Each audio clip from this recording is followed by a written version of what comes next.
ప్రపంచాన్ని మా నాన్న నాకు పరిచయం చేశాడు. ఇంత అందమైన ప్రపంచం నాది. నా ప్రపంచమే నన్ను నిర్దాక్షిణ్యంగా సమాజంలో దోషిగా నిలబెట్టింది.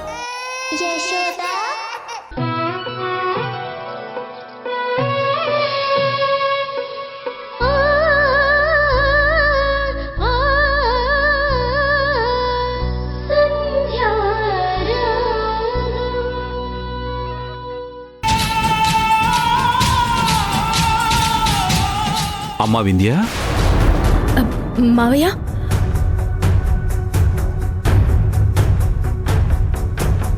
అమ్మా వింధ్య, నువ్వు రాజేష్ సఖ్యతగానే ఉన్నారమ్మా?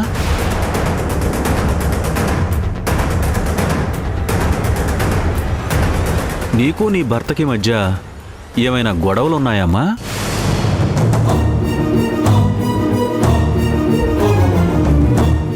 మీరు గదిలో ఒకలా బయట ఒకలా ఉంటున్నారా?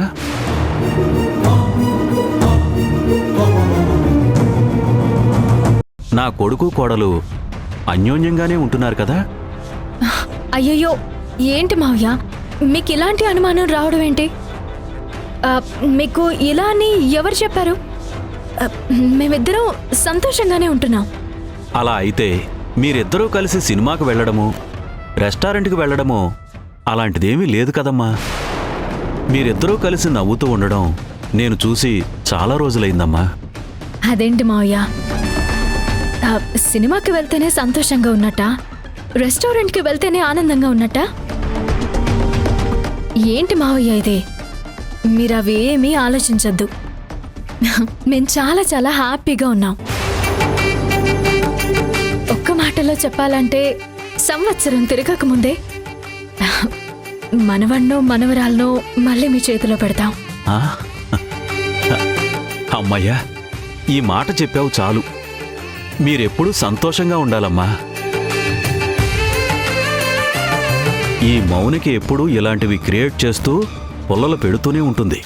ఈ మౌనిక ఎప్పటికీ మారదు.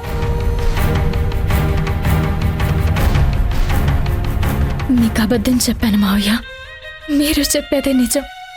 నేను సంతోషంగా లేను, కానీ ఏమని చెప్పను? సంధ్య వల్ల సంతోషంగా లేను అని చెప్పనా? ఆ సంధ్య నా భర్తని వలలో వేసుకుందని చెప్పనా? వింధ్య, నీ అనుమానం, నీ తొందరపాటు వల్లే అన్ని సమస్యలు వస్తున్నాయి. ఈ ప్రాబ్లమ్స్ మనల్ని దాటేసి మన అత్తల వరకు వెళ్ళింది. ఎందుకు మధ్యలో వచ్చేసావు అని మీ అత్తయ్య అడిగితే చెప్పడానికి నీ దగ్గర సమాధానం ఉండదు. మధ్యలో నుండి ఎందుకు వెళ్ళింది, నీ ఫ్రెండ్కి ఏమయ్యింది అని అడిగిన మా అత్తయ్యకు చెప్పడానికి నా దగ్గర సమాధానం లేదు. నా మొగుడిని బుట్టలో వేసుకున్నా, నన్ను వెన్నుపోటు పొడిచావు. ఎవరికైతే తెలియకూడదనుకున్నానో తనకి ఆ రహస్యం చెప్పి నువ్వు సానుభూతి పొంది నా భర్తని నీ వైపు తిప్పుకున్నా. ఇంకా నీ దగ్గర ఏం సమాధానం ఉంటుంది? తప్పనిసరి పరిస్థితుల్లో చెప్పాల్సి వచ్చింది, కానీ కావాలని చెప్పింది కాదే.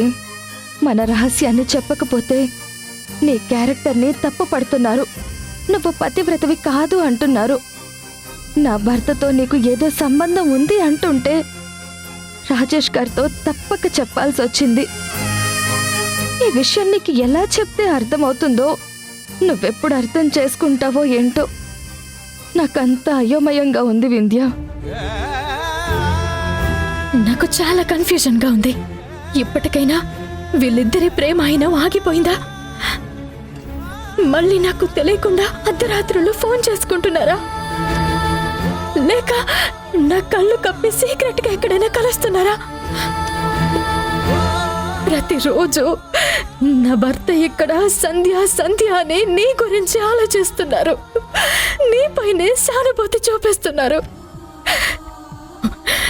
ఎప్పుడు దాని ధ్యాసే తప్ప ఆయన మనసులో నాకు స్థానం ఎక్కడుంది?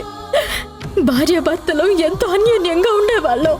అలాంటిది ఆయన నన్ను మర్చిపోయేలా చేసావు కదే. నీ మొండితనంతో నీకు నువ్వే లేనిది ఉన్నట్టు ఊహించుకుని నీ జీవితానికి అన్యాయం చేసుకుంటున్నావు. మన స్నేహానికి అన్యాయం చేస్తున్నావే.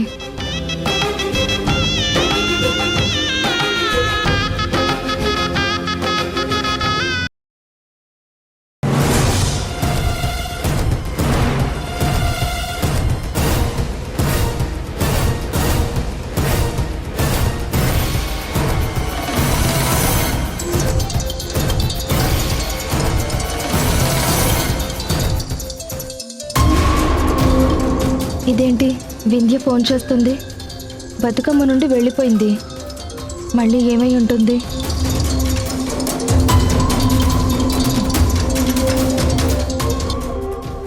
నీతో చాలా ముఖ్యమైన విషయం మాట్లాడాలి. ఒకసారి బయటికి రా. దేని గురించే?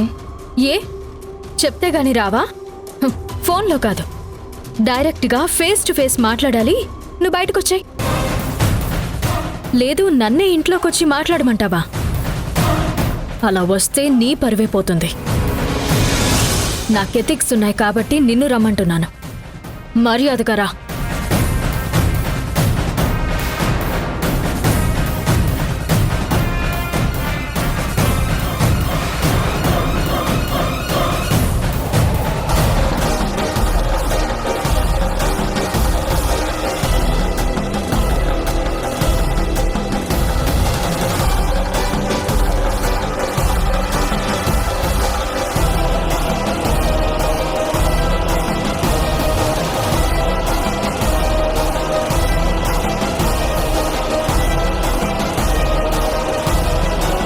వింధ్య, ఏంటి బతుకమ్మ దగ్గర నుండి మధ్యలోనే వెళ్ళిపోయావు?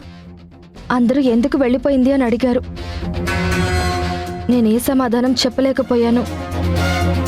ఏం జరిగిందే? ఎందుకు నన్ను అర్జెంటుగా ఇక్కడికి రమ్మన్నావు? చెయ్యి వదులు, చెయ్యి వదులు.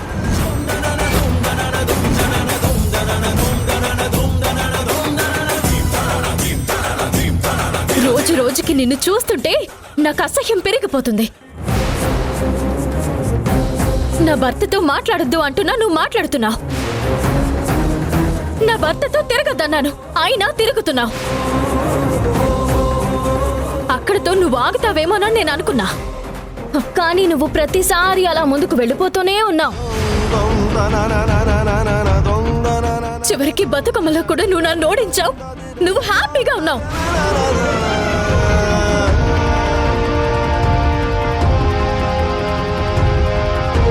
నాకొక విషయం ఆలస్యంగా తెలిసింది. నా మొగుడి రక్తం కూడా నీ ఒంట్లోకి ఎక్కించుకున్నావు కదే.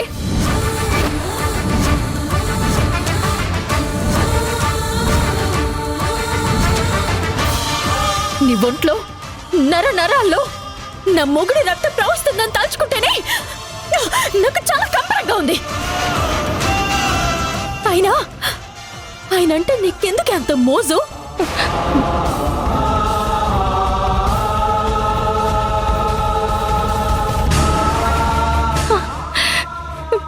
వింధ్య, అసలు నువ్వేం మాట్లాడుతున్నావే? నాకు నిజంగా అప్పుడు తెలియదే. యాక్సిడెంట్ అయి పడుంటే రాజేష్ గారు నాకు రక్తం ఇచ్చారని. ఆ విషయం నాకు తర్వాత తెలిసింది. నాకు ముందే తెలిస్తే అసలు రక్తమే ఇవ్వనిచ్చేదాన్ని కాదు. అబ్బబ్బబ్బబ్బా, ఏం డ్రామా. అసలు నువ్వు సినిమాల్లో ట్రై చేయాల్సింది. మహానటి అయ్యేదానివి. నీకు తెలియకుండానే యాక్సిడెంట్ అయిందంట. నీకు తెలియకుండానే రాజేష్ వచ్చి నిన్ను కాపాడాడంట. నీకు తెలియకుండానే రక్తం కూడా ఇచ్చాడంట. ఏం కథలు చెప్తున్నావే?